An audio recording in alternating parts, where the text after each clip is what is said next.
কান্দি কোনো লাভ নাই, বৰং হাঁহক। মন ভালে থাকিব, লগতে আয়ুস বাঢ়িব। কাৰণ আজিৰ দিনত আপোনাৰ চকুৰ পানীৰ দাম কোনেও নিদিয়ে। জীৱনটো চিৰিৰ দৰে, ওপৰলৈ উঠোতে কষ্ট হয় ঠিকেই, কিন্তু যিমান ওপৰলৈ উঠা যায় সিমানেই লক্ষ্য পাবলৈ সহজ হয়। যিমান দিন বাঢ়িছে মানুহৰ মনৰ পৰা ভাল পোৱা সিমান কমিছে আৰু প্ৰতাৰণা বৃদ্ধি পাইছে। সকলোৱে মিঠা কথা কৈ মন ভুলাব বিচাৰে, আচলতে কাৰো অন্তৰত ভাল পোৱা নাথাকে। যিটো সহজে পোৱা যায় সেইটো হ'ল কষ্ট, কষ্ট কৰি পোৱা যায় সেইটো হ'ল সন্মান। নিজকে কেতিয়াও মূল্যহীন নাভাবিব। মনত ৰাখিব, শূন্যৰ নিজস্ব কোনো মূল্য নাই, কিন্তু আনৰ লগ লাগিলে তাৰ মূল্য বাঢ়ি যায়। তুমি নিজকে কোনো ধনী মানুহৰ লগত তুলনা কৰি কষ্ট নাপাবা, বৰং ৰাস্তাত পৰি থকা মানুহৰ ফালে চোৱা। তেওঁলোকে কিমান কষ্টৰ মাজত জীয়াই আছে।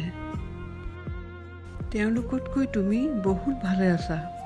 কিছুমান মানুহক সহায় কৰিব নালাগে, কাৰণ তেওঁলোকে ইমানেই স্বাৰ্থপৰ যে তেওঁলোকে ধন্যবাদ দিবলৈও লাজ পায়।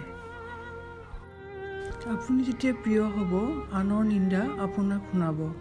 আপুনি যেতিয়া অপ্ৰিয় হ'ব, আপোনাৰ নিন্দা আনক শুনাব। যি প্ৰকৃত সুন্দৰ তেওঁ নিজক লৈ কেতিয়াও অহংকাৰ নকৰে। আধুনিকতাৰ পৰিচয় ব্যৱহাৰত পোৱা যায়, পোচাক বা সাজ-সজ্জাত নহয়। পত্নীয়ে স্বামীৰ ঘৰত তেতিয়াই লক্ষ্মী হ'ব পাৰে যেতিয়া তেওঁ বোবা হৈ থাকে। তুমি সাধাৰণ হৈ থাকা, কেতিয়াও নিজকে অসাধাৰণ নাভাবিবা। ভাল কৰ্মই কৈ দিব তুমি এজন অসাধাৰণ ব্যক্তিত্বৰ মানুহ। মানুহে মন দেখি নহয়, সুন্দৰ ৰূপ দেখি ভাল পায়।